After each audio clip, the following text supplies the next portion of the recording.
Então, o pessoal esperava o comecinho da gravação, acho que agora sim. Então, bom dia oficialmente.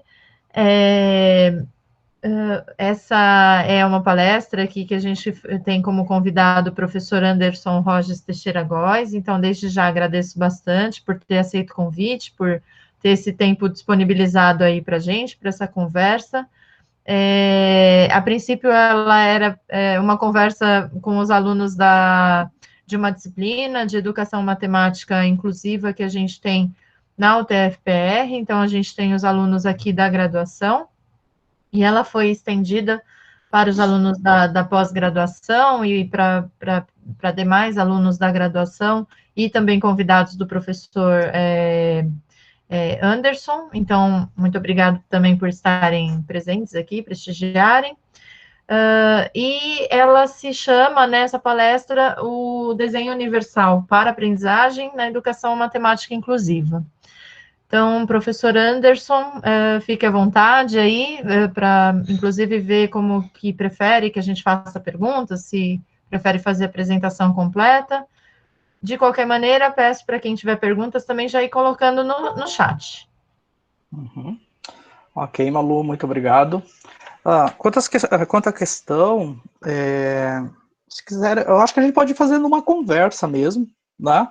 Como a professora Malu disse, ela está dentro de uma disciplina que a professora Malu oferta, né, na UTFPR. Então, acho que a gente pode ir discutindo, não tem... eu acho até mais... Eu sempre faço isso também nas bancas, né? Eu digo que quando a gente está fazendo banca, eu acho que uma pessoa, um professor participa de uma banca, pode ir interferindo na fala do outro também, que eu acho que é mais produtivo, tá? Então, aí, se a Malu puder ir vendo ali o chat, se tiver pergunta, aí pode me interrompendo, tá, Malu? Então, como a professora Malu disse, meu nome é Anderson, né? Eu sou professor, então, na Universidade Federal do Paraná. Eu vou falar um pouquinho do meu contexto, então, da minha formação, para que vocês entendam como que eu cheguei nessa temática de pesquisa também, né? Então, eu sou formado em matemática, né, pela universidade, e eu fiz especializações voltadas para o ensino do desenho e também voltada para mídia, e fui para um mestrado e um doutorado que aí não tinha muito a ver com a área de ensino, né, que é um mestrado em métodos numéricos em engenharia, que é da própria universidade. Tá? Trabalhei durante 14 anos na educação básica, e parte desse meu trabalho na educação básica também foram em faculdade, no ensino superior, e eu acho que um pouquinho mais, de 2008 a 2015, 7 anos mais ou menos, eu trabalhava na educação básica e na Universidade Federal, que eu não era dedicação exclusiva, né? Trabalhava no município de Araucária, eu era professor concursado lá. Aí depois que eu terminei o doutorado, eu vi que não dava para continuar as duas coisas ao mesmo tempo, né? Que aí, com o doutorado, a gente acaba se envolvendo muito mais na pesquisa dentro da universidade, e eu vi que eu podia contribuir muito mais na universidade com a educação básica, né, nessa parte de formação de professores, e aí eu decidi, então, deixar a educação básica como profissão, né, e trabalhar só na educação, no ensino superior, mas nesse viés da formação do professor, né. E aí, dentre esses trabalhos que eu vim desenvolvendo durante o meu trabalho na universidade, nós temos um programa dentro da universidade que chama Licenciar, que trabalha com alunos da licenciatura, e dentre esse projeto, que é institucional, nós tínhamos um projeto específico, eu e a professora Adriana Luz, que era voltado para o ensino de geometria nas escolas públicas, né, então para os futuros professores de matemática.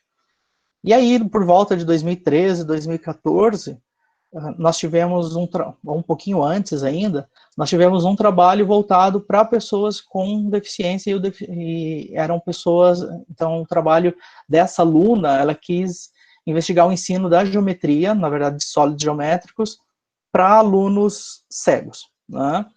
Então foi o primeiro contato, assim, que eu tive como pesquisador, né, com pessoas com deficiência, né? Então, nesse sentido de trabalho acadêmico. Então, eu acho que foi em 2010, na verdade, porque nós publicamos ele depois em 2011 num evento. Depois de uns 2 ou 3 anos, eu dava aula de uma disciplina chamada Geometria no Ensino, para o curso de Matemática, e nessa disciplina, o trabalho final era fazer com que os alunos desenvolvessem uma monografia, uma pesquisa, para quem já estava em sala de aula, e aí 2 alunas vieram e conversaram comigo que queriam desenvolver algo voltado, então, para a educação inclusiva, e se eu tinha sugestões de onde elas poderiam aplicar e assim por diante, né? E aí, dentre as sugestões que eu indiquei, elas chegaram na sala de recursos do Colégio Rio Branco, com a professora Kellen, né? A Kellen agora está na Secretaria de Justiça, né? E desenvolveram um trabalho lá, desenvolveram um material para trabalhar com os alunos cegos e os alunos videntes, para trabalhar o Teorema de Pitágoras, né? Até no dia, a professora Kellen também disse, na época, né, sugeriu para que as alunas fizessem uma atividade em que os alunos videntes estivessem vendados, para que eles sentissem um pouquinho do que a pessoa cega também passa, né? Ou seja, de que forma que ela vai sentir, né? É lógico que a pessoa vidente, mesmo estando ali vedada, ela não vai sentir exatamente o que o cego, né, sente, mas para ter essa noção, para que eles se colocassem no lugar do outro, né? Eu acho que a educação inclusiva é muito isso, a gente tem que se colocar no lugar sempre do outro. E aí então elas fizeram toda essa prática, né? Nós devolvemos para a escola o que foi feito, alguns materiais foram deixados lá. Aí passou uns 2 anos, eu estava no meu gabinete e a Kellen me liga, né, dizendo, olha, eu preciso de ajuda, né? Então, e a Kellen, ela sempre foi dessa forma, né? A Malu conhece muito bem a Kellen é uma professora que ela corre atrás dos direitos dos alunos, né? Tanto é que agora ela está na Secretaria de Justiça, e então, assim, tudo que for para o bem dos alunos, né, das pessoas com deficiência, ela está correndo realmente atrás. Olha, aí ela me ligou, ela falou, olha, eu preciso de ajuda, né? Eu acho que a universidade tem que contribuir, eu sei que vocês possuem formas de contribuir com a gente, e eu estou pensando em fazer um curso de extensão, o que você acha? Eu falei, vamos lá, né? Vamos ver o que a gente consegue estudar e assim por diante para fazer esse curso. Então, naquele mesmo ano, mais para o final do ano, nós fizemos um curso, tiveram participação de alguns professores que possuíam nas suas salas alunos, foi voltado mais para alunos cegos esse curso, até porque o meu departamento, eu trabalho no departamento de expressão gráfica. Então, dentro desse departamento de expressão gráfica, a gente trabalha muito com questões visuais, e aí algo que me chama muita atenção é que começou a me chamar a atenção é como que o cego, né, se eu trabalho muito com o visual, como que ele vai enxergar o que eu estou querendo, né? E aí, com a vinda do curso de expressão gráfica para a universidade, nós começamos a trabalhar com prototipagem, né, que é a produção, né, então, de maquetes e assim por diante, mas aí eu fui para o viés da produção do material didático, né, com impressora 3D, e aí a gente tem outras formas de produção, corte a laser e assim por diante. Então, eu vi que com aquilo que eu já trabalhava, com aquilo que foi implantado dentro do nosso departamento, a gente poderia trabalhar muito bem as questões voltadas para o estudante cego, né? Então, aí nós começamos esse trabalho, discussões, fizemos esse curso, e aí nós começamos a manter contato, então, meio que direto, né, com a professora Kellen. Aí depois, no ano de 2017, aí em 2016 eu entrei no programa de pós-graduação em educação, mestrado profissional da universidade, fui credenciado como professor. Em 2017, tive uma aluna que entrou com uma proposta, então, de estar desenvolvendo um material nessa questão para deficientes físicos, né? Deficiente visual, perdão. E aí nós fomos investigar algumas formas, porque, lógico, dentro de uma pesquisa acadêmica, depois a gente precisa fazer uma análise, e essa análise ela precisa estar muito bem fundamentada em algo, né? Numa teoria, numa concepção e assim por diante. E aí a gente se ateve, então, ao desenho universal para aprendizagem. Tá? Esse desenho universal, então, para aprendizagem, ele que seguiu todo o viés ali da nossa pesquisa. Tá? E o resultado, né, um dos resultados dessa pesquisa é o texto que estava no folder, né, indicado o link lá no folder, vai ser publicado agora no próximo mês. Tá? E aí, então, a partir do ano passado, acabei divulgando, vamos dizer assim, essa área, né, de educação inclusiva como uma área de interesse, foi quando, então, eu comecei, desde 2017, a me aprofundar um pouco nesse assunto, né. O ano passado eu ofertei uma disciplina no mestrado com esse tema, Educação Inclusiva e Desenho Universal, e esse ano eu estou ofertando novamente, tá? E aí, esse ano também eu fui credenciado no PPG-CM, né, o Programa de Pós-Graduação em Ensino e Ciências e Matemática da UFPR. Então, esse é o contexto que eu tenho com a pesquisa, né? Mas a vivência com pessoa com deficiência, eu tenho desde quando eu nasci, porque meu irmão mais velho, ele tem síndrome de Down, né? Meu irmão, ele tem 45, 46 anos, né? Então, eu sempre vivi, né, com uma pessoa com deficiência, né, entender o limite dele, né, de que forma que ele ultrapassaria esse limite, principalmente, né, entender que muitas vezes as pessoas não respeitavam ele e a gente tinha que tomar a frente, né, então, essa vivência vem desde pequeno, né, tanto é que as pessoas olham para ele e eu acho que eu sou mais velho, né, é sempre assim, né, porque a gente, de uma forma ou de outra, lógica, a gente vai sempre defender, principalmente quando são os nossos entes, né. Bom, então esse é o contexto da minha chegada nessa área de interesse, né. Bom, eu dividi aqui a fala um pouquinho em algumas etapas, tá? Algumas etapas eu vou falar um pouquinho, porque como faz parte de uma disciplina, e talvez tenha algumas pessoas que talvez sejam a primeira vez que estão ouvindo falar sobre o tema, então, da onde que surge, né, a educação inclusiva, a educação especial, vou passar um pouco rápido, depois eu deixo o meu contato, e aí se alguém quiser algumas informações um pouco maior, eu passo, tá? Então, a educação inclusiva e, lógico, a educação especial, daqui a pouquinho eu vou falar um pouquinho da diferença entre elas, ela vem lá dos movimentos dos direitos humanos, né, que foi um movimento que vem lá dos anos de 1940, lá do final dos anos de 1940, né, e que no Brasil ele começa fortemente, tem-se essa discussão, né, a partir ali da década de 60, lógico, com a ditadura militar, né. Depois disso passa-se, né, tem todo o movimento, eu vou colocar algumas datas mais importantes, né. Aí a Constituição, nossa Constituição de 88, ela traz no seu artigo 208, que é dever da educação, né, é dever do Estado com a educação, né, efetivar a garantia, principalmente no seu item 3, ele diz o quê? Quanto ao atendimento especial, né, atendimento educacional especializado aos portadores de deficiência, preferencialmente na rede regular de ensino. Né? Então, esse talvez seja um dos primeiros documentos, o documento mais forte, que garante, então, o direito desses nossos estudantes, né? Então, veja, que é uma caminhada, é algo que já é um direito desde 1988, né? E a gente vê que nem todos ainda possuem esse direito, né? Eles possuem o direito a um atendimento especial, educacional especializado. E a gente ainda, hoje em dia, tem-se muitas consultas a Ministério Público e assim por diante para garantir esses direitos. Né?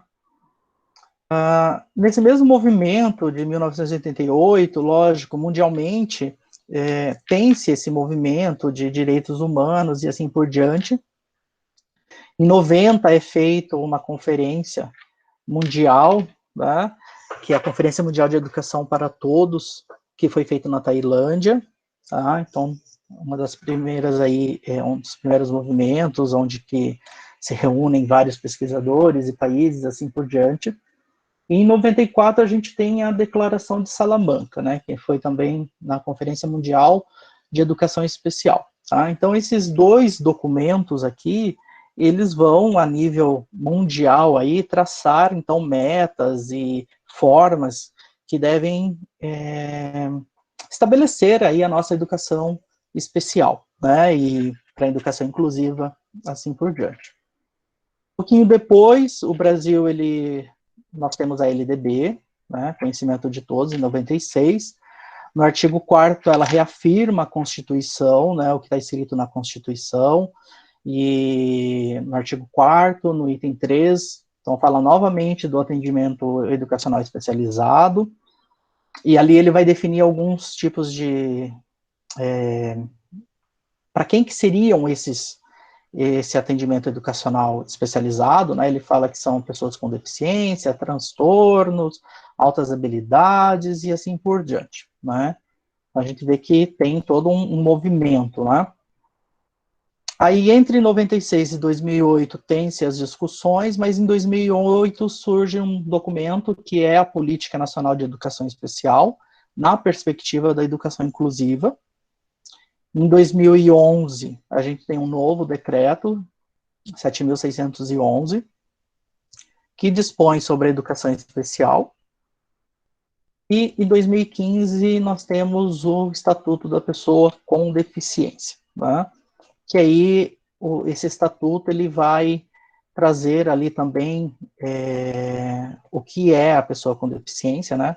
Então, no seu artigo 2º desse estatuto, ele diz o seguinte, dessa lei, é uma lei, né, a 13.146, que diz assim, olha, considera-se pessoas com deficiência aquela que tem impedimento ao longo prazo de natureza física, mental, intelectual ou sensorial, o qual, em interação com uma ou mais barreiras, pode obstruir sua participação plena e efetiva na sociedade, em igualdade de condições com as demais pessoas. Então, esse é o que nós temos como definição de pessoa com deficiência, dentro, então, da nossa legislação aí, dentro das legislações mais recentes, né? Aí, lógico, a questão da educação inclusiva e educação especial, ela está dentro do Plano Nacional de Educação e assim por diante, né? Mas esses são alguns documentos aí que quem tiver interesse em começar a entender a educação especial e a educação inclusiva, são os documentos iniciais que eu acredito que a pessoa deve começar a ler, né? Para se inteirar nesses documentos, tá? Bom, mas aí eu falei várias vezes em educação especial, educação inclusiva, e disse que eu iria dizer a diferença entre elas, né? Então, a educação especial, ela visa o quê? Atender às limitações que o nosso estudante, ele possui, seja ela física ou cognitiva, né? Mas ela não se preocupa muito com esse papel de integrar o sujeito na sociedade, né? E geralmente ela é feita o quê? Fora desse horário da sala regular, né? Então, eu tenho um aluno, ele vai estar na escola especial, ou vai ter um atendimento dentro da educação especial, mas eu vou trabalhar especificamente o problema individual dele, né, o físico ou o cognitivo. Tá? Já a educação inclusiva, ela é o quê? Né? A educação inclusiva, ela pode ser considerada como um sistema híbrido, vamos pensar assim, tá? Composto pelo quê? Pela educação regular, tá? E a educação especial. Então, eu tenho o meu aluno cego, ele está incluído na sala especial, na sala regular, mas muitas vezes ele precisa desse atendimento especializado, e aí vai ser num contraturno, às vezes na própria escola, quando se tem uma sala de apoio e assim por diante, né, o Estado tem, né, as salas de recursos, eu nunca lembro muito bem o nome, se é sala de recursos, se é sala de apoio, cada rede chama de uma forma, né, e ele, onde vai ter um profissional especialista que vai contribuir com esse estudante, né? Mas eu penso sempre na educação inclusiva como essa inclusão principalmente social, né? Eu estou lá com o meu estudante dentro de uma sala regular e eu não posso, professor, tentar trabalhar de maneira diferente somente para esse estudante que está lá incluído, né? Que até dessa forma ele não estaria incluído, né? Ele estaria só inserido. Se eu tenho um estudante cego e de repente eu faço um material que é específico para o meu estudante cego e vou deixar ele lá no cantinho utilizando esse material sem que os demais utilizem, eu estou acabando excluindo esse meu estudante de todo o corpo, né, daquela sala, né, dessa parte social. Então, para mim, isso é mais uma exclusão do que uma inclusão. Né? E aí, dentro disso é que vai vir daqui a pouquinho, que eu vou falar um pouquinho sobre o desenho universal, né, que seria uma forma, então, da gente estar tirando essas barreiras. Né? Deixa eu ver aqui. Eu estou seguindo um documento, tá, pessoal? Para quem não tinha escutado antes, mas eu estou seguindo um documento que eu fiz com o roteiro. Não fiz uma apresentação, mas eu fiz um documento aqui para não me perder na fala aqui, tá? É lógico que dentro dessa educação inclusiva, a gente não pensa só dentro da sala de aula, a gente tem que pensar em toda a estrutura, estrutura física e assim por diante da escola, né?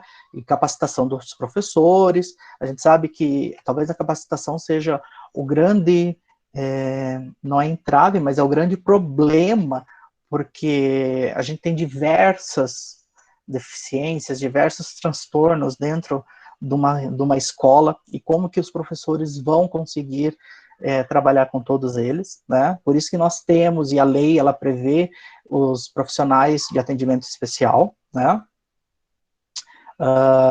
Para que ajude esses professores, né? Eles que vão estar contribuindo nessa formação. Tá?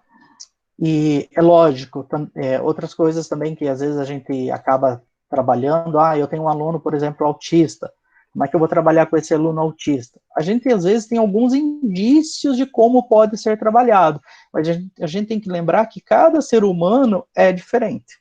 Né? Então, não adianta eu chegar aqui e falar, olha, nós vamos trabalhar, por exemplo, com um aluno cego, sempre com material tátil. Às vezes, o cognitivo dele, às vezes, ele vai aprender mais pelo auditivo. Né? Lógico, o tátil vai contribuir, mas então a gente precisa trabalhar de várias formas. Né? Da mesma forma, se a gente pensasse que a gente não teria nenhum aluno com alguma necessidade especial dentro da sala, né, vamos pensar assim, eu não posso trabalhar numa única vertente, né, numa única forma. Eu tenho que sempre trabalhar de maneiras diferentes. E para os alunos com deficiência também. Né? A gente tem que lembrar que os alunos com deficiência, eles não são incapazes, né? O que torna muitas vezes um aluno incapaz, e isso não vem da deficiência, mas é alguma barreira que está sendo imposta naquele momento para ele, né? Então, se a gente pensar num aluno cego, no aluno cego, por exemplo, será que ele vai saber usar o computador ou não? Se ele tiver um software que for ler esse computador e ele aprender a usar esse tipo de software, essa barreira de utilizar o software que vai fazer a leitura da tela passa a não existir, e aquela incapacidade momentânea que ele tinha deixa de existir. Mas a deficiência, que é a cegueira, continua lá. Né? Então, a deficiência e a incapacidade, elas não são a mesma coisa. Né? Nós temos, por exemplo, pessoas idosas que muitas vezes não vão usar o computador. Né? Então, muitas vezes naquele momento, elas estão incapazes de usar o computador, mas à medida em que elas vão aprendendo e vão mexendo e vão verificando, elas deixam de ser incapazes naquilo. No entanto, elas continuam sendo idosas e assim por diante. Né? Então, a incapacidade são momentos passageiros, né? Ou que tem uma barreira. Às vezes é uma barreira, lógico, que vai ser uma barreira definitiva, que não vai desaparecer, mas a maioria das barreiras, elas desaparecem. Tá? E aí, quando a gente pensa nesse sentido de deficiência e incapacidade, a gente não deve pensar que os nossos alunos são incapazes. E o que a gente vê muitas vezes é que a gente tem essa ideia de que o nosso aluno ele é incapaz, e a gente acaba flexibilizando ou facilitando o ensino para esse nosso aluno. Não é? Esse é o nosso grande erro. Tá? A Mantoan, que é a professora Maria Tereza Aguilar-Mantoan, que trabalha muito com a educação inclusiva, ela critica bastante essa parte da flexibilização do currículo, Porque é aquilo que eu disse, né? São as barreiras, na verdade, é que estão tornando uma pessoa incapaz.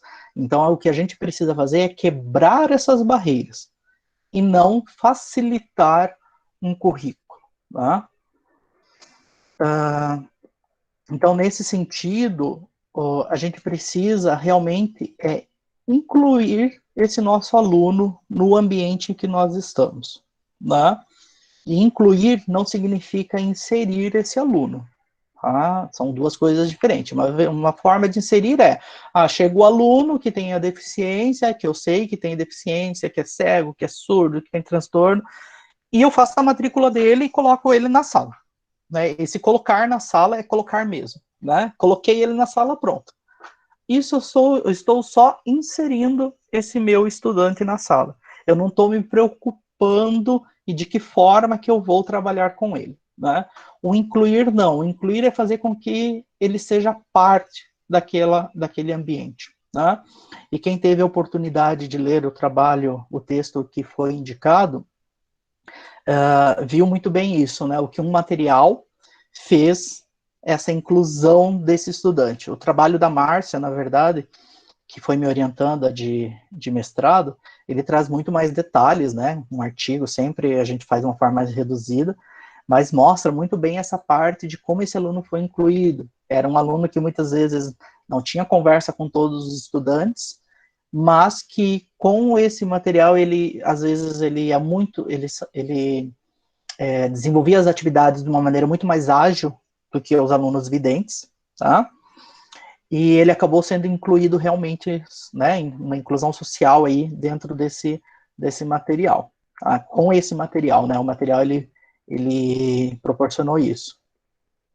E quando nós construímos esse material para fazer essa inclusão, né, pensar nesse estudante, num caso específico de um conteúdo de matemática, nós trabalhamos com a perspectiva do desenho universal, né?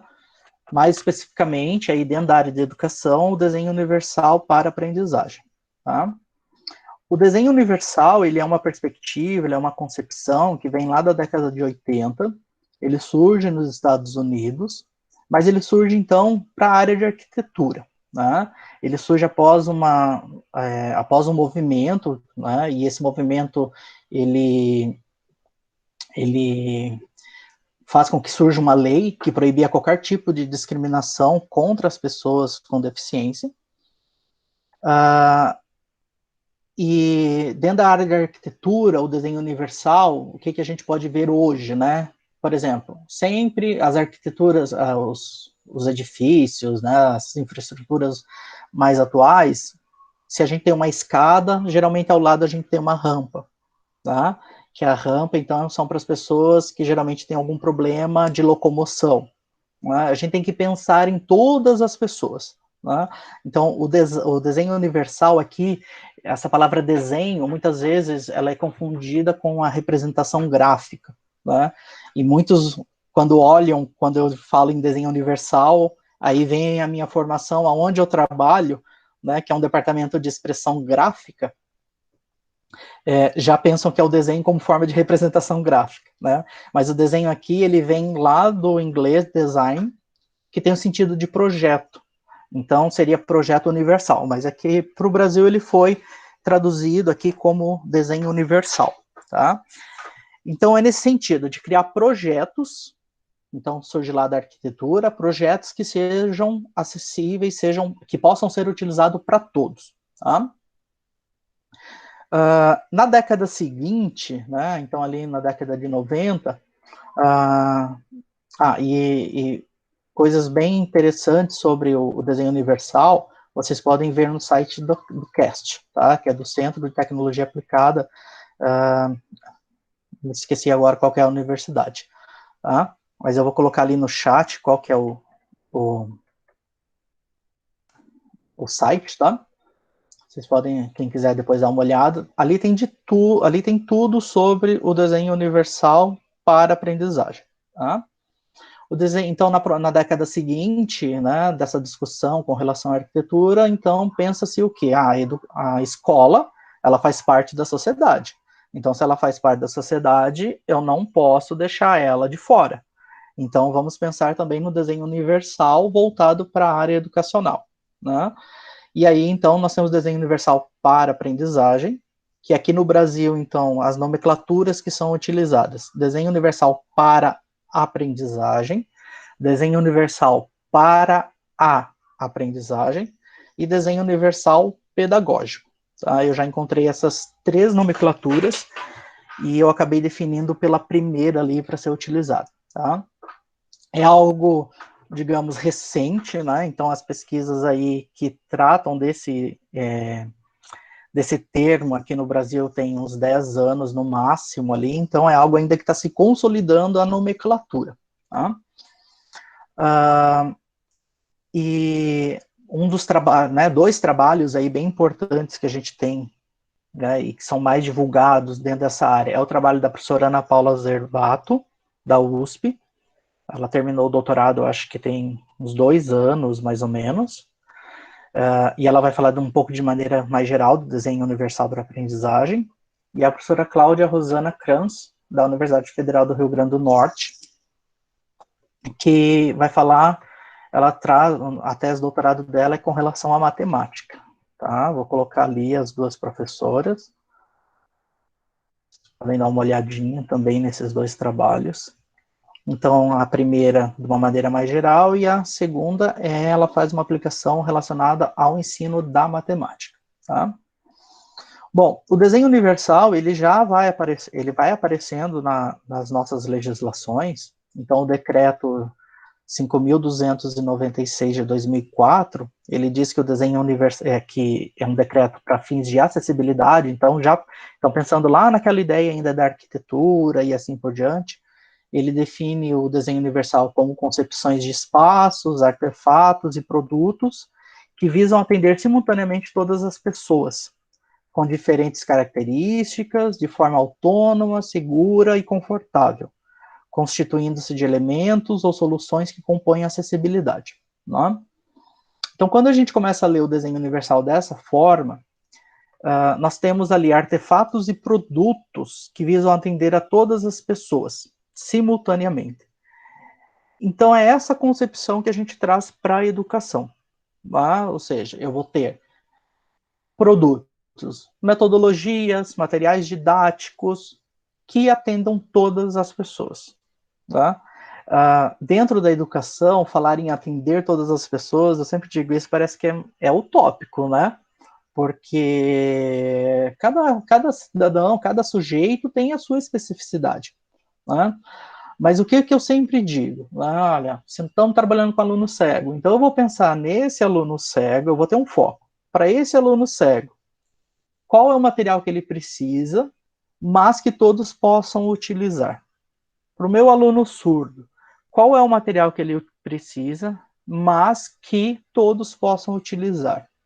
Né? Eu acho que dessa maneira é muito mais fácil da gente pensar nessa concepção do desenho universal do que a gente pensar numa concepção de desenho universal para atender todos, porque a gente sabe que na educação é muito difícil, né?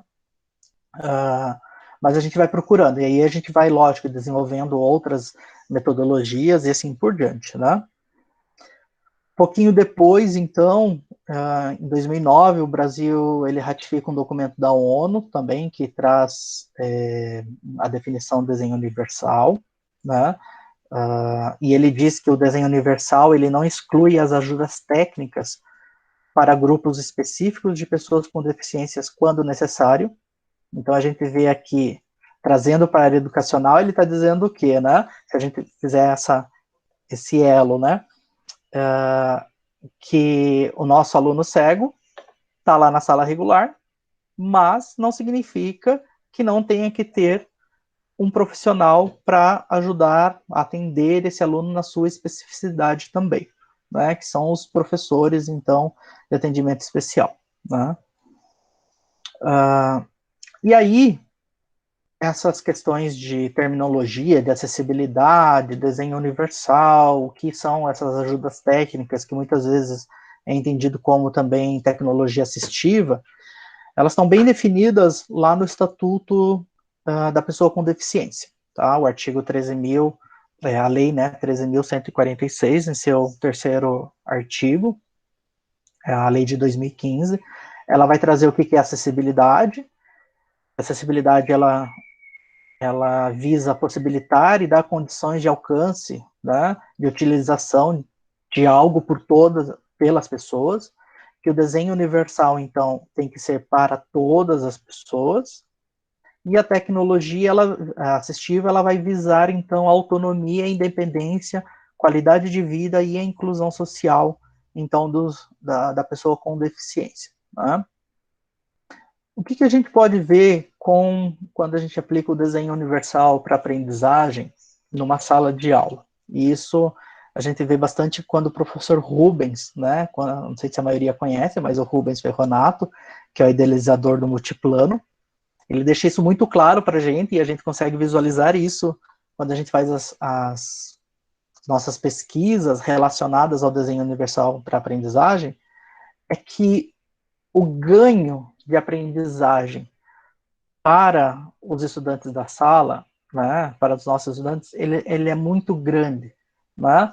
A gente pensa no material para uma deficiência específica, mas quem acaba também utilizando muito e vai ganhar muito isso são todos os outros estudantes. Né? A gente parte, lógico, da característica daquela ciência, os demais ganham também. Não é porque o professor que ele começa a pensar em trabalhos voltados dentro dessa perspectiva de aprendizagem, DUA, tá? Eu vou chamar de DUA agora, tá, pessoal? Para não ficar falando toda hora a mesma coisa, o termo é muito grande. Então, dentro do DUA, a gente vai mudar a metodologia, a gente vai trazer talvez um material manipulável, a gente vai utilizar um outro recurso que vai atender aquele meu aluno de deficiência, e eu estou mudando a minha forma, né? Estou deixando da minha aula ser sempre da mesma forma e os demais acabam compreendendo. Né? O professor Rubens, quem tiver a oportunidade de, quando houver uma fala, né, de escutar o professor Rubens Ferronato, vai ver o professor Rubens, ele traz isso, né? Aí ele fez uma dissertação, né, que ele traz essa parte do desenvolvimento do multiplano, como que surgiu, né? Então, o DUA, ele tem alguns princípios, tá? E esses princípios, eles estão lá no site do CAST, tá? Então, quem quiser se aprofundar um pouquinho mais, mas ele diz o quê? Que o DUA, ele deve propiciar, múltiplos meios de representação, envolvendo a percepção, a linguagem, a expressão, a compreensão e assim por diante, ou seja, nós temos que mudar, né? Temos que pensar de diferentes formas a concepção desse material. Nós temos que apresentar a informação e conteúdo em múltiplos formatos. Né? É isso que a gente procura dentro de um material DUA. Possibilitar diferentes modos de ação e expressão, né? Permitir formas alternativas de expressão e demonstração da aprendizagem por parte dos nossos alunos. Tá? E oferecer, então, diversas formas de engajamento para esses nossos alunos. Então, estimular o interesse deles, motivar, né, a aprendizagem por diferentes formas. Tá? Então, é mais ou menos o que a gente já pensa, realmente, da escola, porque a escola, a escola ela já é concebida nesse sentido da inclusão. A gente já sabe que a gente tem diferentes pessoas lá dentro, e o professor que está muito comprometido com os seus alunos, ele tenta de diferentes formas trazer materiais diferentes, metodologias diferentes, explica de uma forma, de repente vai lá e explica de outra, e assim por diante, né? Mas dentro dessa concepção do desenho, da educação inclusiva, lógico, a gente vai ter o foco. A gente vai ter o foco naquele nosso aluno que a gente tem a deficiência. Tá? E aí, naquele texto que foi indicado, então, tem alguns itens ali que são as características que devem ter um material, e aí pensando no material físico, né, um recurso, e não uma metodologia, mas um um material didático, quais são os itens que ele deve ter, né, para dentro do DUA. Ele deve ser um material de uso igualitário, né, então tem que ser materiais que possam ser utilizados por todos os nossos estudantes, vamos pensar da sala, né, não vamos abranger todos, mas sim focar ali na nossa sala. Tem que ter um uso flexível, né? O material ele tem que ser de uso simples e intuitivo, então não adianta eu querer fazer um material lá que os alunos vão ter dificuldades em utilizar, né? As informações elas têm que estar muito bem fáceis de visualizar e, lógico, algo que a gente tem que tomar cuidado sempre em pensar é a questão da segurança, né? Eu acho que isso dentro da educação a gente já pensa em tudo que a gente vai fazer, né? Se eu vou utilizar, né, quem está na educação básica, se eu vou utilizar tesoura, eu já começo a pensar se realmente eu vou levar uma tesoura ou eu já vou levar alguma coisa recortada para os nossos estudantes, né? Mas na concepção do material também, né? Se eu vou pensar na construção do material para um aluno cego, eu tenho que pensar se ele vai ter uma quina, esse material, né? Uma pontinha, se o nosso estudante cego, de repente, a hora que for tatear esse material, não vai acabar se machucando, né? Então são questões que a gente tem que pensar, tá?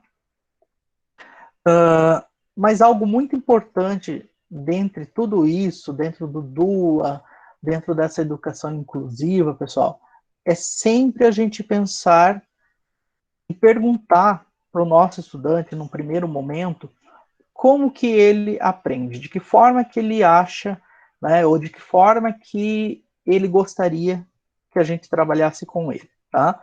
Eu não sou cego, eu vou trabalhar com aluno cego. Então não adianta eu ficar pensando, lógico, eu vou pesquisar, vou estudar, vou verificar o que outras pessoas já fizeram, mas existe o individual da pessoa, era aquilo que eu já dizia lá mais para o começo, né? Então a gente tem o aluno cego, tem algumas características, algumas formas que eu posso trabalhando com esse aluno cego, mas eu preciso saber também da forma com que ele aprende, tá? E aí, com isso, até tendo essa preocupação de várias pessoas estarem trabalhando com a educação inclusiva, educação especial, e assim por diante, dizendo, não, com aluno cego se trabalha assim, com aluno, né, com aluno surdo se trabalha assim, com espectro autista dessa forma, começam a surgir também alguns movimentos dentro da comunidade de pessoas com deficiência. E em 2018, lá no Comitê sobre Direito das Pessoas com Deficiências da Organização das Nações Unidas, ela deixa registrado um lema para todos, né, que pensarem em trabalhar com a educação, com pessoas com deficiência, que é nunca pensar em nada para essas pessoas sem antes consultá-las. O lema é bem, nada sobre nós sem nós.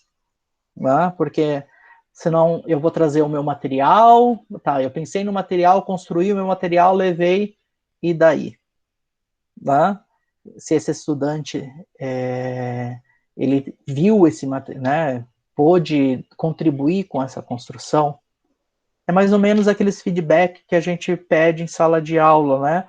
A gente vai trabalhando de uma forma e vai perguntando para os nossos estudantes se está tudo bem, se está compreensível, se não está, e a gente altera. Com a educação inclusiva é a mesma coisa, tá? Então, nesse artigo que foi passado para vocês, quando a Márcia iniciou a pesquisa dela, ela fez todo um levantamento. Ela conversou com a professora da sala, conversou com o estudante cego, ela propôs um material, ela viu de que forma que esse aluno ele trabalhava, né? E fez a aplicação dela no mestrado. Aí, depois, eu tenho um outro texto, que aí ele foi submetido para uma outra revista, em que uma das alunas minhas de TCC, da expressão gráfica, e pensando naquilo que eu disse lá no começo, sobre aonde eu estou inserida dentro da universidade, lá, a Márcia ela fez um material pensado por uma professora da educação básica. Então, o que ela fez? Ela construiu um material em madeira, ela queria colocar o braille para que o aluno também pudesse ler o que estava escrito nessas placas ou compreendesse, né, nós pensamos então em meias pérolas de artesanato, ou seja, foi um material feito por uma professora, né, que não desvaloriza nada o material que ela foi feito, e eu já vou dizer o porquê. Né. Aí a hora que ela terminou essa aplicação dela, uma aluna minha da expressão gráfica resolveu fazer um trabalho de TCC também nessa área. Eu falei, olha, a Márcia fez esse material, por que a gente então não pega esse material que a Márcia fez e faz uma versão dele, utilizando algum processo de fabricação e assim por diante. E aí nós escolhemos a impressora 3D e vamos verificar como que a gente poderia melhorar esse material, talvez. Não é? E aí o pessoal que estuda o curso de expressão gráfica, eles trabalham com normas e assim por diante. Né? Então a Gabriele, no primeiro momento, o que ela fez? Ela pegou aquele material, foi conversar com o estudante cego também, e já levou para esse estudante cego um gabarito com várias texturas, para que ele verificasse qual que era a melhor textura que ela iria utilizar no material. Então levou lá 6, 7 opções, e aí ele disse qual que seria melhor e por que seria melhor, ou seja, a gente já não partiu de uma textura do material pronto levado para ele que contribuiu. Ela foi atrás de normas para verificar a questão de ponto braille, né? Porque nós utilizamos, né, no trabalho da Márcia, meia pérola, né? Mas existe uma norma para isso, qual que é o tamanho que tem que ter, qual que é a questão da esfera e assim por diante, né? Então ela foi falar com esse estudante cego para desenvolver uma versão melhor, né? E aí, lógico, quando ela conseguiu desenvolver, fez toda a pesquisa dela, ela levou novamente para o estudante, e o estudante, como eu disse que não desmereceria nenhum dos dois trabalhos, ele disse que os dois materiais cumpriam a função deles. Tá? Ele disse, um é mais pesado, o outro é mais leve, mas eu consigo aprender com os dois materiais. Tá? O que eu estou querendo dizer é que o que a gente faz, nós professores, o que nós fazemos em sala de aula, né, realmente a gente não precisa de uma versão talvez mais atualizada. Né? Para aquele curso de expressão gráfica, ela tinha que, lógico, colocar nas normas delas. Aí nós colocamos, né, nessa ampliação dessa pesquisa, algumas coisas que a gente tinha visto, por exemplo, como tem ali meia pérola nas faces laterais desse material, da Márcia, nós fizemos reentrância quando nós fizemos com impressão 3D, então as placas elas acabam ficando uma do ladinho da outra, né? E assim por diante. Lógico, foram algumas melhorias, mas o mais importante, né, é que nós fomos conversar nas duas pesquisas com esse nosso estudante para poder elaborar, tá? Então o desenho universal, ele vem nesse sentido, de você ouvir o nosso estudante, de você ouvir a pessoa que tem deficiência, né? Pensar no material para ela, mas, sobretudo, um material que todos possam utilizar. Porque é essa concepção, então, que nós temos da educação inclusiva. Né? Não adianta nada eu pensar no material que, de repente, fosse só para o meu estudante cego e deixar ele lá no cantinho, né? Fazendo as atividades dele. Né? Isso eu não estaria incluindo ele de maneira nenhuma na sala de aula. E é o que muitas vezes a gente ouve, né, que eu já escutei pessoas falando isso, assim, pesquisadores, né, que não eram da área de educação, mas numa reunião que nós tivemos, um pesquisador disse assim, não, para o estudante cego, se ele tiver um computador, está resolvido, porque aí a gente manda tudo em texto para ele, ele coloca o tradutor, o leitor, e tá pronto. Eu na hora, né, eu falei, não, você está errado, imagine, não é só isso, né? Um aluno cego ele precisa também tatear, tentar ver os conceitos, né?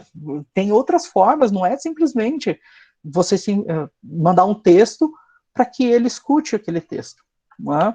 Então a gente tem que tomar cuidado com isso, né? O que é realmente incluir, né?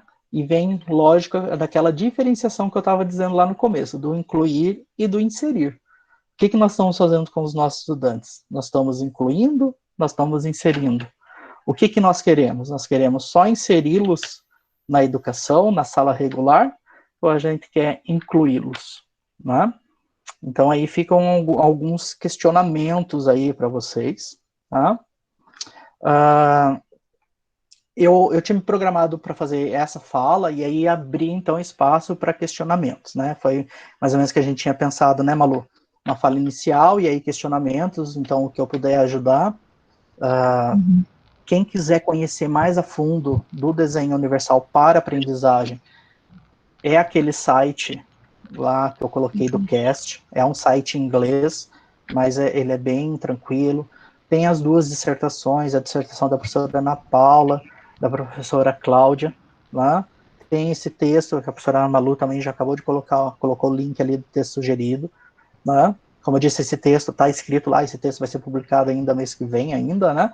Mas eu já disponibilizei porque a base do que eu venho pesquisando é essa. Né? Então era só para que vocês compreendessem de que forma que a gente pensa a educação inclusiva e de que forma que a gente pensa o desenho universal para a aprendizagem. Tá bom? Uhum. Ok, obrigada, Anderson, já pela apresentação, né? Ninguém se prontificou ainda com... acho que agora vai ter uma pergunta,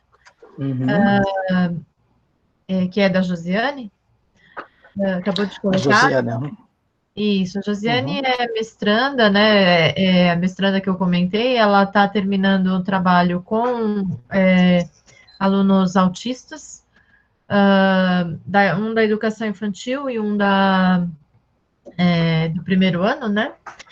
E ela está perguntando como que acha que o desenho universal pode contribuir especificamente, talvez aí, né, de uma forma mais específica, com a questão dos alunos autistas.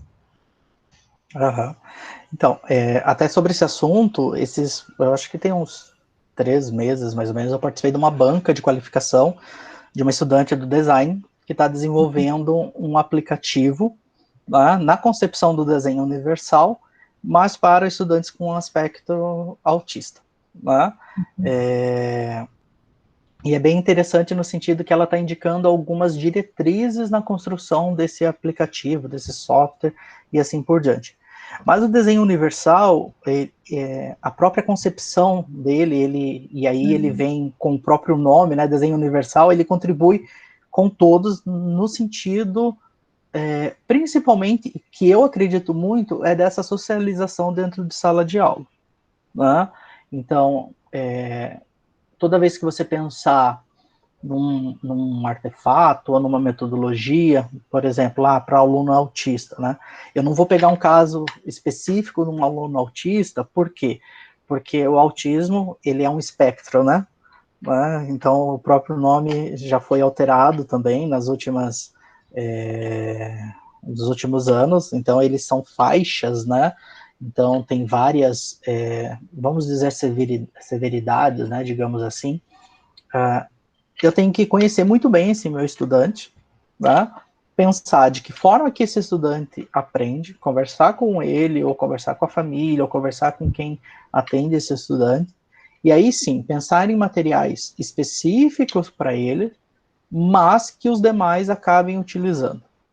Né? Então, veja, a gente sabe que uma das coisas dos nossos alunos autistas é a questão da socialização. Né? Muitos deles, a maioria deles, eles não possuem essa parte social, talvez é o que mais afete, né? A maioria deles não tem o cognitivo, eles aprendem muito fácil, né? Mas essa parte social, então quando você pensa nesse material que é para todos, nesse trabalho em grupo, nesse trabalho em que eles acabam, se você faz um material pensando para o autista, muitas vezes vai acontecer como aconteceu lá com o meu aluno cego, né? Ele acaba sendo a referência dentro da sala de aula, né? Quando eu estava na educação básica, eu tive alunos acho que era no 6º ano que eu tive um aluno com Asperger, né, que agora está dentro do aspecto autista, né? Teve uma época que era considerado, era separados, né? E eu procurava momentos, né? Porque esse meu estudante que tinha Asperger, ele era a maioria né, de uma maneira geral, eu trazia algo, né, e quando eu propunha alguma pesquisa, algum trabalho, ele avançava um monte, né, então, vamos lá supor, eu quero a nomenclatura dos sólidos geométricos até os sólidos não, né, as figuras geométricas até com 10, por exemplo, 10 lados. Ele já vinha com uma listagem de como denominar isso até 1000, tá? Então, só para a gente pensar assim de como que era esse meu estudante, tá? Mas ele não queria fazer trabalho em grupo de maneira nenhuma, tá? De maneira nenhuma ele queria fazer trabalho em grupo, tá? E aí, lógico, tive que ter um olhar sensível para esse meu estudante, né? E eu lembro que uma das coisas que eu tive que ir trabalhando com ele era que ele, né, os outros alunos precisavam dele, né? Mas olha, veja, eu estou pegando um caso muito específico, né? Que os meus alunos precisavam dele porque ele já tinha pesquisado coisas além daquilo, né? Que eu ainda ia explicar. Então, é tudo uma questão de olhar muito sensível realmente. Tá? Mas eu acredito que o desenho universal ele vai contribuir com esses alunos autistas nesse sentido, no sentido sempre da socialização, qualquer um deles, né? Quando a gente tiver esse olhar diferenciado ali para os nossos estudantes, que a gente vai fazer realmente a educação inclusiva, né? Uhum. Não sei se eu respondi, Josiane, se tem dúvida ainda, se tiver, pode perguntar. Uhum. Ok. Sim, também agradeceu. Não sei, agora vamos ver se tem mais alguém que quer formular alguma pergunta, alguma coisa específica. Acho que enquanto eles se animam, talvez, ou formulam, eu achei interessante também como você começou a conversa, né, Anderson? Assim, a gente vem de uma formação que, na verdade, não contemplava muito essas discussões, né? Exato. Como você disse, é uma discussão nova, ainda né? Uhum. Relacionada às disciplinas, ela é mais nova ainda, né? Quando a gente faz isso relacionado às disciplinas. E não, para comentar, na verdade, que eu tive também uma aproximação com isso, acho que da mesma forma que você, com a necessidade que veio de uma aluna de TCC, né? Então, assim, Uhum. quero começar a trabalhar com aluno cego, que foi a Camila, né? A Camila. E que você bem conhece, né? Sim. E aí a gente assume o desafio, né? É lógico que no começo a gente vai tateando, né? Mas hoje a gente já encontra realmente materiais, né? Como esses escritos do Desenho Universal da Aprendizagem, e a gente já sabe de gente que pesquisa, e aí vou falar especificamente no caso da educação matemática, né? Então, Uhum. pesquisam a questão da educação matemática inclusiva, né? E aí eu tenho, a minha pergunta é assim, o quanto, porque ainda são poucas pessoas, ainda vejo que são exemplos, são experimentos, né? Assim, será que é isso mesmo que a gente tem que fazer quando está trabalhando com uma coisa específica, né? Um conhecimento específico? Então, para a matemática, para a física, para a química, né? Então, assim, que a gente tem princípios gerais e que isso tem que ser de alguma forma utilizado nas diferentes disciplinas, ou você acha que tem mais algum elemento característico não precisa ser necessariamente da matemática, mas como estou falando aqui com a turminha da licenciatura de matemática, Uhum. que seja específico para ser mais observado, sabe? Quando se trata do conhecimento matemático. Não sei Tá. se... Então, deixa eu ver se eu compreendi bem a pergunta ali. Uhum. Eu acredito, assim, que quando eu acho que qualquer pontapé inicial, né, a gente vai partir sempre da experimentação, tá? Eu acho que é assim que as pesquisas acabam descobrindo, né, novos caminhos, né? Então, quando a gente pensa ali num caso específico para a matemática, eu posso fazer de diversas formas a minha análise, né, vamos dizer assim, né? E não sei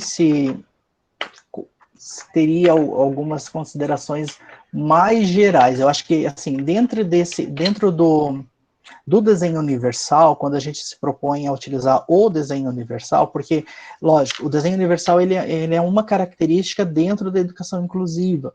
Podem existir outras, né, dentro da educação inclusiva. Mas eu acho que dentre todas as que eu ficar, principalmente por causa da construção de materiais, que aí estaria mais vinculado ao que eu faço dentro da universidade, dentro do departamento em que eu estou, eu verifiquei que essa perspectiva do desenho universal, ela é que mais contribui para os conhecimentos que eu já tinha, né, e para aquilo que a gente estava querendo proporcionar, né. É lógico que a gente pode, ao utilizar um material desse ou não, tá verificando outras características, e aí sim específicas da matemática, como o nosso estudante pensa, como o nosso estudante desenvolve, né? A própria pesquisa da Camila, né, do mestrado dela, ela traz uma análise, né, de como é o pensamento algébrico, né, como se deu o pensamento algébrico de um estudante cego, né? Então, eu acredito dentro da educação inclusiva, eu vejo o desenho universal como algo que pode ser aplicado a qualquer disciplina, né? Nesse sentido de ter que fazer para todos, né? De que a nossa sala de aula, para ser inclusiva, todos devem participar, né? E isso aí, lembrando que não é só aluno com deficiência, mas ele parte da perspectiva, ele parte da necessidade de um aluno com deficiência, né? Eu acho que é nesse sentido. Não sei se era mais ou menos isso, Malu, que você queria, né? O teu questionamento aí para a gente discutir. Na verdade, o que eu estou pensando é assim, o quanto realmente faz sentido a gente falar, assim, falar da educação inclusiva, com certeza, mas digo de falar educação matemática inclusiva. Sim. Sabe, não, porque a própria escola, e isso a Mantoan, ela vai dizer que a gente fica falando em educação inclusiva, em escola inclusiva. Gente, esqueça isso. A escola, a gente não devia falar em escola inclusiva, porque a escola, ela já deveria ter por concepção, né, isto, né, de ser inclusiva, e a gente fica falando em escola inclusiva. Isso não existe escola inclusiva, ela já tem que ser dessa forma, né? Eu acho que a gente não se preocupou, e é lógico, são diversos fatores, né, infraestrutura, a quantidade de alunos em sala de aula, a gente sabe que tem muitas coisas que influenciam nisso, que às vezes o professor tem que fazer aquela aula padrão, né, e esquecer da especificidade de cada indivíduo. Né? Eu já tive, lógico, quando estava na educação básica, eu sempre falo isso com meus alunos, eu tive um ano que eu tinha lá 2 quintas séries, na época era quinta série ainda, né? Então tinha 2 quintas séries, e aí no outro ano resolveram dividir em 3. Né? Então num ano eu tinha 30 alunos por sala, no outro eu tinha 18. Então o ano que eu tive 18 estudantes, eu conhecia cada um deles. Né? No ano que eu tinha 30, eu não conseguia conhecê-los. Né? E no ano que eu tive 18, realmente eu estava com uma sala de aula que era realmente inclusiva, porque eu sabia que aquele estudante iria, de alguma forma, eu tinha que, talvez, ali no meio, a hora que eu estava fazendo uma explicação, alguma coisa, eu tinha que mudar totalmente, porque eu lembrava, né, daquele estudante que eu tinha que atender de uma forma diferenciada. Tá? É lógico, a escola, né, da forma com que a gente conhece, ela está muito mais para... Isso a gente está vendo bastante pela sociedade, que a sociedade quer que a escola volte para a aula, né, porque não tem onde deixar a criança. Né, a gente escuta muito isso. Né, então, o que a sociedade pensa da escola? Né, quase que um depósito de criança. Né, e não deve ser assim. Né, e a gente sabe que um dos fatores aí realmente é a infraestrutura, e a questão de alunos em sala que vai acabar influenciando e não trazendo essa questão da escola ser realmente inclusiva, que está na essência dela, né? E aí a gente precisa realmente dizer o nome, né? Inclusiva, que é para ver se pela linguagem a gente consegue fazer com que a ação aconteça, né? Exatamente, esse que é o grande problema, né? Sim, sim, é mais ou menos isso. Bom, temos agora duas perguntas, acho que primeiro aqui a Amanda, ela disse que vai falar pelo microfone, é bem melhor. E aí, Ok. Amanda, eu vou pedir também para você aproveitar e se apresentar, dizer do seu trabalho também, tá? Oi, bom dia. Estão me Bom ouvindo dia. bem? Sim. Eu sou a Amanda, eu estou fazendo... O meu trabalho de TCC foi baseado no desenho universal para aprendizagem, com a ideia de potencializar o cálculo mental em alunos com deficiência visual, né? Aí, o que eu tenho dúvida é, assim, que foi até uma... Eu fiz um jogo, eu criei o jogo do zero. Ele é uma estrutura, é um tabuleiro, uma estrutura em degraus, onde eles fazem cálculos mentais e vão subindo as casinhas, vão contando a pontuação. A ideia é contar a pontuação, né? E quando eu fui fazer, eu fui atrás de ver como registrar, assim, patentear a ideia, alguma coisa nesse sentido, né? E eu vi que não era possível, porque a minha ideia, ele não é uma coisa que dá para usar para qualquer coisa, é mais ou menos nesse sentido que eles usam o patentear. E daí eu queria saber, assim, se você tem algum meio de comunicação que dê para a gente expor essa ideia com mais facilidade. Porque tem muitos professores que não tiveram o mesmo acesso que a gente a matérias de educação inclusiva, eles não sabem como lidar com crianças com deficiência visual, qualquer outra deficiência, transtorno, né? E eu tenho, e tipo, por artigo, essas coisas, é mais complicado, até para esses professores acharem, né? E eu não sei se você conhece algum meio de comunicação para divulgação desses materiais. A gente também adaptou o Fantan, que era o trabalho da professora Malu, também nessa ideia, né? Tem vários materiais, né? Então, assim, então é a Amanda, né? Isso. Amanda, eu acho assim, a questão de divulgação, realmente, eu acho que a gente tem muita coisa e muitas vezes a gente não sabe, tá? E eu vou dizer aqui, já respondo para você, mas eu vou dizer aqui que quando a gente estava fazendo o trabalho da Márcia, eu convidei a professora Malu para a banca dela, né? Porque eu sabia que a professora Malu trabalhava com a Camila lá com a Kellen. E aí depois final aí durante a discussão, né, a gente ficou sabendo que a Camila tinha utilizado um material muito próximo, né, com a mesma essência, né, não era o mesmo material porque foram criados por pessoas diferentes, adaptados por pessoas diferentes, mas era a mesma essência, eram outros materiais, a Camila tinha feito com cortiça e assim por diante para dar textura. E até no final a Malu falou assim, eu pensei que você tinha me chamado por causa desse trabalho da Camila. Eu falei, não, eu nem sabia, né? E, lógico, a gente já tinha pesquisado outras coisas, a gente já tinha visto que tinha muitos materiais próximos, né, nessa concepção. Então, assim, existem alguns repositórios, mas não que sejam de educação especial, ou de educação inclusiva. Eu não conheço nenhum deles que sejam para essa divulgação, tá? Mas existem alguns repositórios do próprio MEC, né, eu acho que é o portal do professor, que você consegue disponibilizar algumas coisas, mas dentro da comunidade da educação matemática, acho que foi o ano passado que teve o primeiro seminário, encontro nacional de educação inclusiva, que foi no Rio de Janeiro, não sei se foi o ano passado ou o ano retrasado. Então, assim, foi o primeiro. Então, veja que dentro dessa comunidade, né, que dentro da Sociedade Brasileira de Educação Matemática, né, nós tivemos o primeiro encontro, e esse primeiro encontro, ele foi organizado em forma de rodas de conversa, se eu não me engano.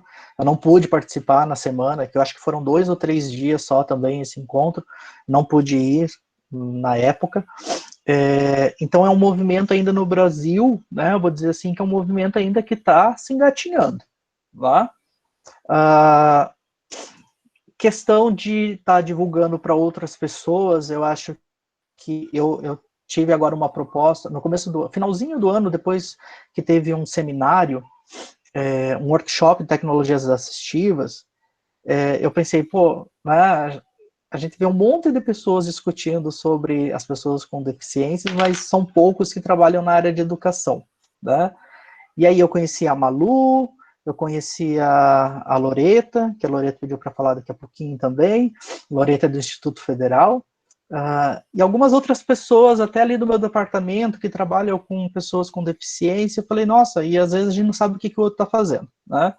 Eu falei, vou fazer um grupo, pelo menos aqui no WhatsApp, para ver se a gente começa a conversar. Aí criei lá no WhatsApp um grupo, e aí veio a pandemia, né? Aí veio a pandemia, né? Então aí o grupo ficou meio que parado, né? Tem uma outra professora aqui da universidade também, mas eu comecei a pensar no quê? A gente precisa saber quem são esses pesquisadores, né? Quem são esses professores das universidades que estão trabalhando com a educação inclusiva, ou que têm interesse em trabalhar com a educação inclusiva, para a gente começar a fazer esse movimento. Eu acho que quando a gente tiver esse movimento bem forte também, aí sim a gente vai ver de que forma a gente vai começar a divulgar isso, né? A sociedade, ela precisa saber que tem-se um grupo, né? Não um grupo lá no departamento de expressão gráfica da Universidade Federal, um grupo lá no departamento de matemática da UT, um grupo lá na psicologia da Federal, né? Eu acho que a universidade, a sociedade precisa saber que tem um grupo de pesquisadores em Curitiba, né? Vamos pensar assim, né? Que trabalha com a educação inclusiva. Né? E eu acho que a partir do momento que a gente começar a divulgar isso, aí sim eu acho que vem essa questão da divulgação do que está sendo feito. Não só do que está sendo feito, mas também de que forma um grupo pode contribuir com o outro. Tá?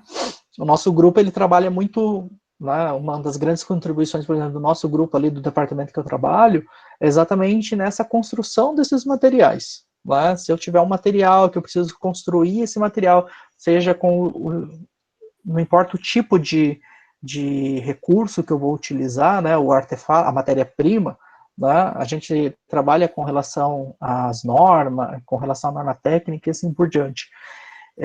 Então é questão de divulgação mesmo nesse sentido. Eu acho que primeiro a gente precisa se fortalecer quanto pesquisadores de educação inclusiva, para que aí sim a sociedade tenha essa referência, e aí sim a gente consiga fazer essas divulgações, né? Eu acho que era mais ou menos isso também que a Kellen fazia dentro da escola, né? A Kellen, ela sabia de algo, ela divulga para todos os outros, para todas as outras salas de apoio, né? Os professores que trabalham com estudantes que possuem com estudantes deficientes, né? Então, assim, precisa ver essa divulgação, né? E eu acho que a gente precisa criar, eu acho que a gente precisa, até vou chamar a Malu aqui para a gente dar andamento, né, Malu? Aquela rede de educação inclusiva, que era bem esse o nome, né, que eu estava propondo lá, para a gente dar continuidade a essa rede, para que a gente divulgue isso, né? E aí, de repente, um site, cadastrar professores que possuem esses estudantes, né? Entrar em contato com as secretarias, né? Porque o nosso trabalho ainda é esse trabalhinho ainda de formiguinha, que a gente conhece um aqui, conhece outro ali, e vai indo, né? Esses dias no Facebook eu estava vendo um colega de universidade divulgando que trabalha na computação com algumas coisas voltadas para a educação inclusiva. Eu falei, nossa, né, o gabinete é só atravessar a rua, né, do meu prédio para o dele. Eu falei, eu não sabia que ele estava trabalhando com isso. Né? Então, são coisas assim que, mesmo dentro da universidade, mesmo dentro do departamento, eu tenho um dos professores que estava nesse workshop no final do ano. Quando ele me viu, ele falou, o que você está fazendo aqui? Ou seja, o nosso gabinete é 3 portas, né? E ele é do meu departamento. Ele não sabia que você trabalhava com tecnologia assistiva, ele falou para mim, né? Falei, eu trabalho dentro da educação, né? E ele, nossa, né? Ele trabalha na área de mecânica, né? Então não é voltado para educação. Eu falei, eu trabalho. E ele, nossa, e a gente trabalha já há 5, 6 anos juntos. Ele é professor mais recente e eu não sabia disso, né? Então, dentro mesmo do nosso local de trabalho, às vezes a gente não consegue. Então, essa divulgação ainda, eu acho que precisa se fazer uma divulgação que existe esse movimento dentro, né, dentre essas instituições, ainda que de uma maneira mais ampla, né. E é lógico, a gente tenta, assim, divulgar em eventos, e toda vez que eu converso com qualquer professor, eu sempre digo para qualquer professor, gente, façam busca em anais de eventos, né? Independente do tema que você queira trabalhar. Sempre comece pesquisando em anais de eventos o que já tem de pesquisa. Sempre. Né? Porque são nos anais de eventos que estão lá todas as práticas, quer dizer, todas não, né? Que estão as práticas que esses professores fazem. Eu acho que o pontapé inicial para quem quer fazer qualquer pesquisa dentro da sala de aula é pesquisar primeiro o que tem lá em trabalho nos anais de evento, né? Porque nem todos vão ser gerados artigos para periódicos, né? Periódicos, mas os anais de eventos ele traz uma gama grande, né? De práticas e pesquisas feitas dentro da sala de aula, né? Principalmente o nosso evento, né? O Enem, né? Nosso evento, né? Quem não é da matemática não é o Enem lá do governo federal, aquele exame, não. É o Encontro Nacional de Educação Matemática. Né? Que é onde a gente encontra absolutamente todo mundo que está de alguma forma interessado, né? Esse Exatamente. evento que você falou da educação inclusiva já vai acontecer o segundo, né? Agora é o ENEMI, né? Eu não vi ainda chamada dele, Malu. Não, mas já tem, Anderson, tem sim. Eu vou ter que procurar. Eu nem sei, a Amanda se inscreveu, Amanda não sei se você consegue dizer aqui, a Natália colocou o link ali. Obrigada, Natália. Ixi, será que já está fechando? Porque já estava um tempo aberto. É agora em novembro, na verdade, essa segunda versão. Mas é isso, né? Assim, de novo, ver como é que as questões da matemática vão aparecer aí. Acho que é bem interessante. Sim. E acho que agora a Loreta, né, que queria também falar, se puder também falar no microfone. Oi, gente, bom dia, boa tarde, já passou do meio-dia, né? Fiquei bem feliz de poder assistir essa palestra. Obrigada, professor, por disponibilizar para a gente também, professora. Essa ideia da rede é muito interessante, porque nós precisamos realmente divulgar os nossos trabalhos e se ajudar também, né? O que eu queria conversar com o professor, perguntar, eu nem me apresentei, né? Eu sou do Instituto Federal, sou professora de educação especial lá.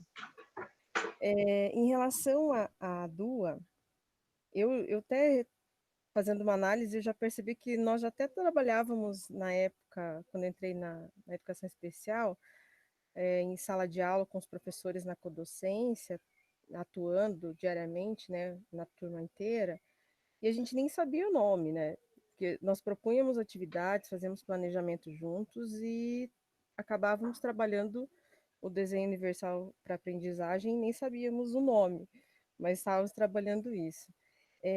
E o que eu percebo agora, com a teorização da DUA, é uma dificuldade de pensar na avaliação, principalmente na matemática. Aqui no Instituto Federal nós temos avaliação por conceito, mas mesmo assim são aplicadas provas, os trabalhos, geralmente na matemática são as provas.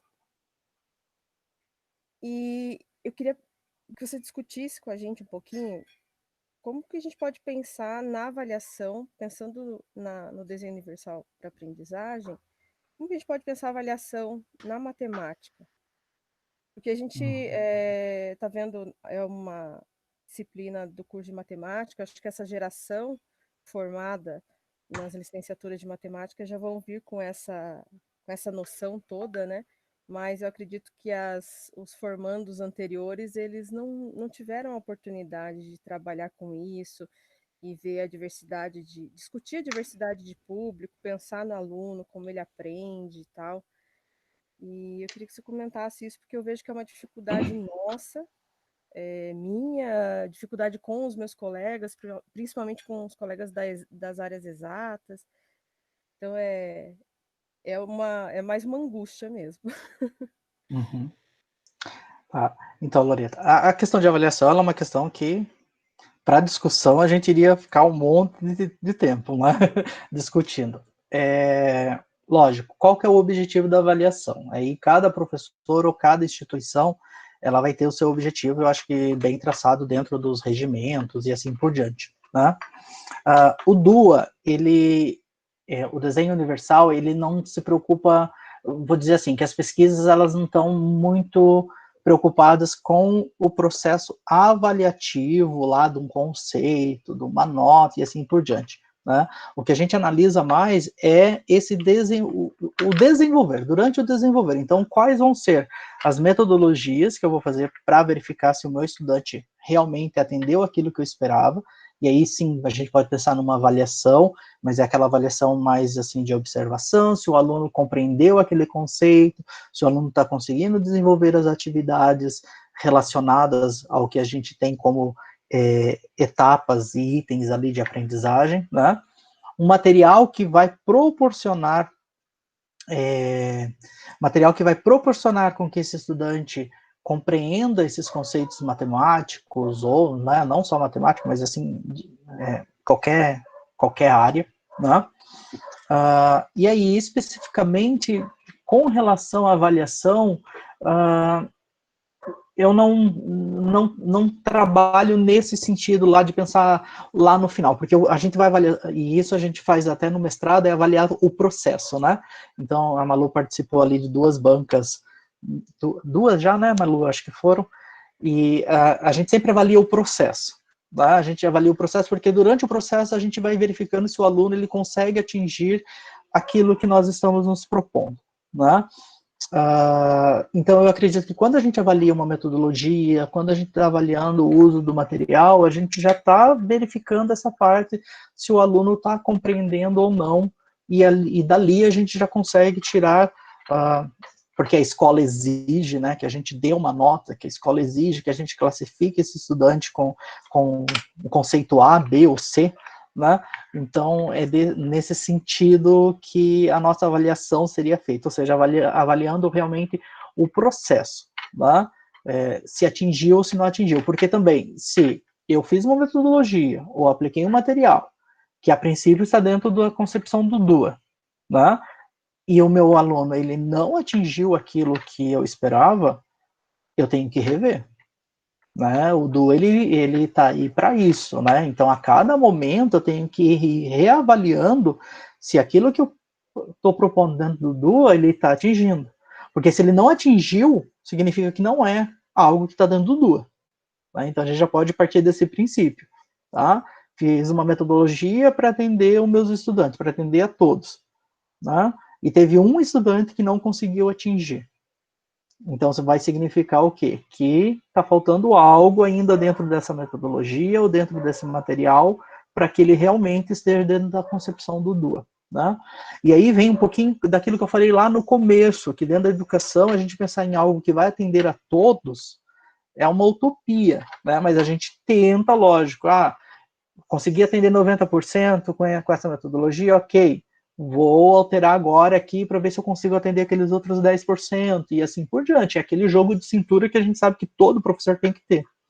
O que a gente vê, lógico, talvez no ensino superior, porque a gente tem, eu acho, talvez as aulas, talvez em algumas disciplinas mais duras, vamos dizer assim, é que tem professor que tem sempre aquele planejamento e não sai daquele planejamento de maneira nenhuma, né? O professor ele tem que ser flexível, ele tem que ter esse olhar sensível, né? Tem que ver de que forma como que ele vai conseguir quebrar essas barreiras desse nosso estudante, né? Eu acredito que é mais nesse sentido a concepção aí do DUA com questão de avaliação, né?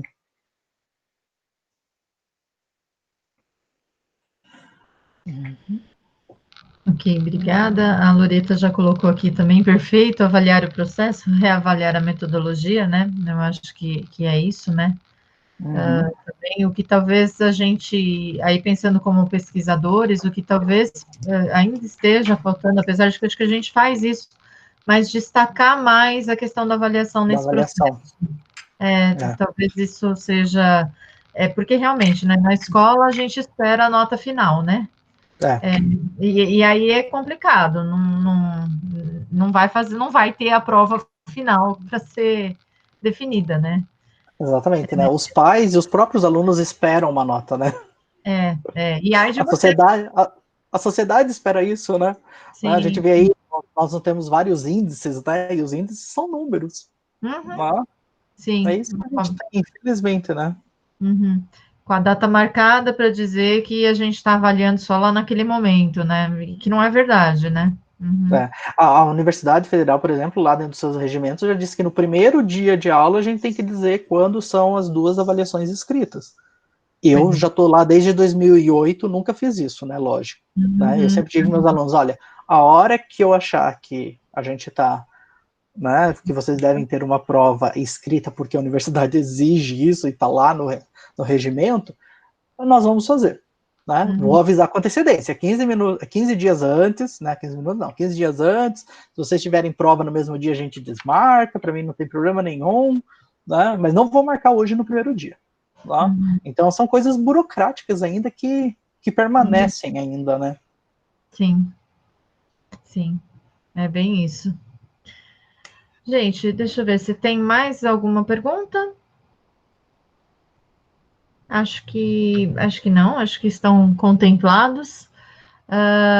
Anderson, não sei se você quer deixar seu e-mail ou outro tipo de contato que, assim, que as pessoas possam, de repente, conversar de uma forma mais direta contigo. Eu vou colocar o meu e-mail ali, então, lá no chat, tá? Tá, joia. Que é aquele ali, artgois@ufpr.br.